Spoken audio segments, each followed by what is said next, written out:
I'm getting us all logged in, so just hang on. I'm letting everybody in. I know I was late. I took a phone call. You know how that goes. And I didn't brush my hair again before I started this. So my bad, I'm sorry. I'm having a day. Okay, I got y'all in here, I think. But, you know, we'll have somebody else join us. I have notes for today. I do. You guys hear me okay? Somebody send me a message to let me know you can hear me. I'm going to move you this way. Look at the back of this green screen I sit behind.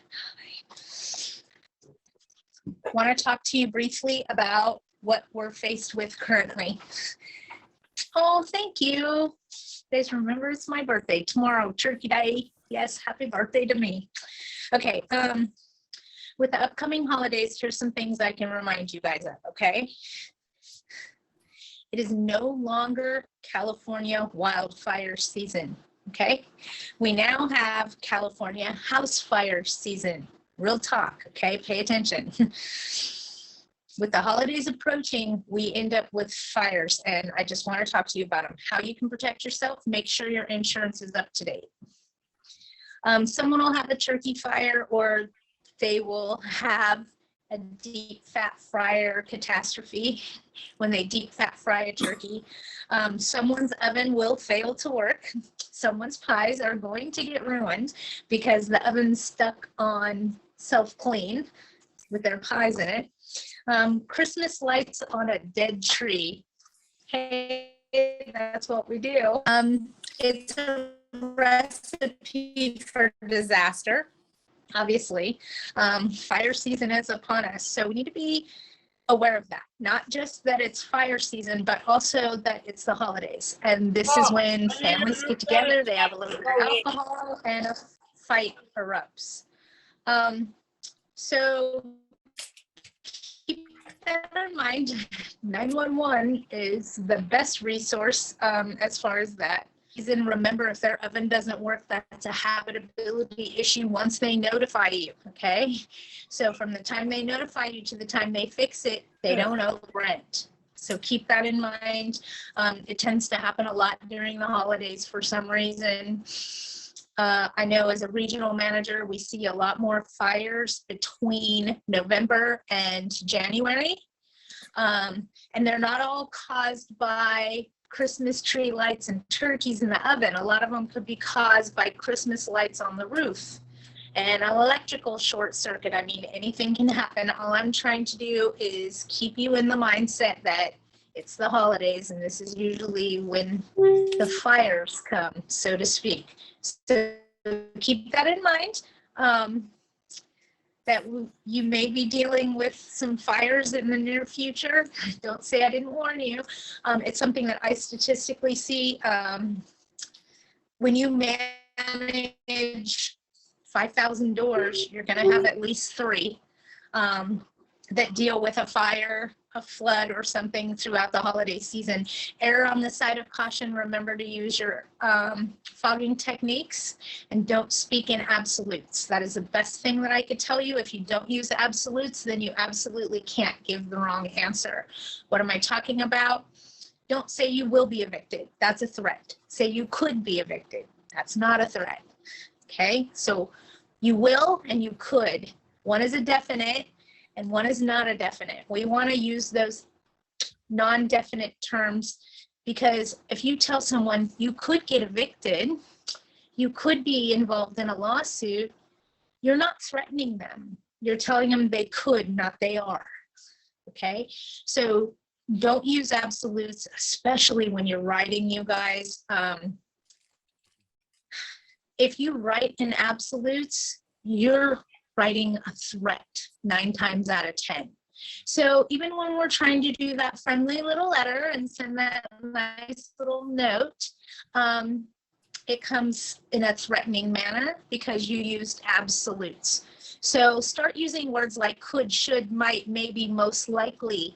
Those are a better choice of words for us in our business practice on the daily, especially when we're writing. Because if you don't speak In absolutes, you absolutely can't give the wrong answer, and you're not putting a threat in writing because it's not an absolute. So don't use absolutes. Erase them from your vocabulary when it comes to this side of the business. Okay, we don't want to speak in them, and we don't want to write in them. Great example. If you don't pay your rent, you will be evicted. Is that a threat? No, it's a fact, but no, it's a threat. You will be evicted. Don't pay your rent and you could be evicted. That's not a threat. That's informative. So just a little tip and trick from me. Don't use absolutes. It's a good way to protect yourself. All right. Does anybody have any questions now that I let everybody know it is officially not wildfire season, it is house fire season. Sorry, but we do have those. We have seasons. And we're coming up on Christmas. I don't know if you guys have known this, but Christmas, and I'm still letting people in, just bear with me.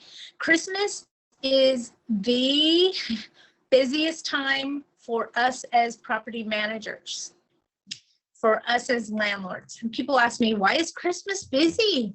Because everybody has 2 weeks off of work, and that's a great time for them to move.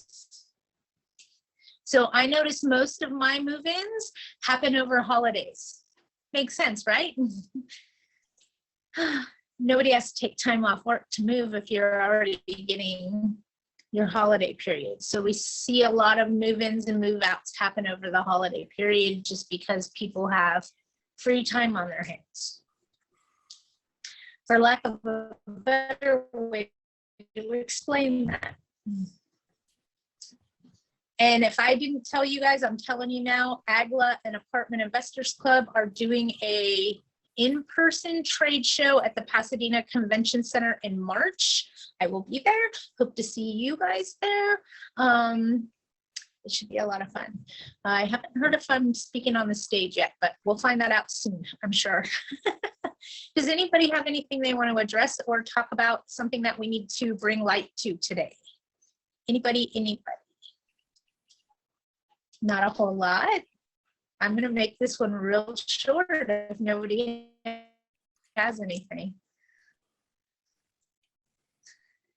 So, okay, we're doing good so far. So be mindful that we're going to have ovens that aren't working, that we're going to have dinner that was ruined. Remember this, you guys, you aren't responsible for the event. You're responsible to fix the oven. So if they want you to pay for their whole Thanksgiving dinner they had at Denny's, no. You pay to fix the oven. Okay. And we can get into depth and breadth if you have a situation that arises where maybe we can come to a common ground, but don't give away the house. That's all I'm saying.